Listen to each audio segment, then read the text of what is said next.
Oke anak-anak, jadi ayeuna urang diajar hibernya. Pertama-tama pemanasan heula kieukeun leungeunna.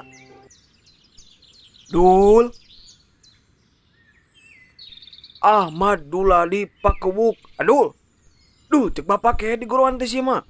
Nya Pak, Naon cenah dul nu bieu ku bapak diomongeun teh dul? nyatu Pak. Si anjing, sae eta jawaban. Nah, kieu-kieu teh Gusti boga anak teh aing mah. Tapi ujang mantep Pak atau ku si Adul, Pak. Lin ka maneh sirit aing mah. Nah ngomen naon atuh ari sia teh bedul? Hah?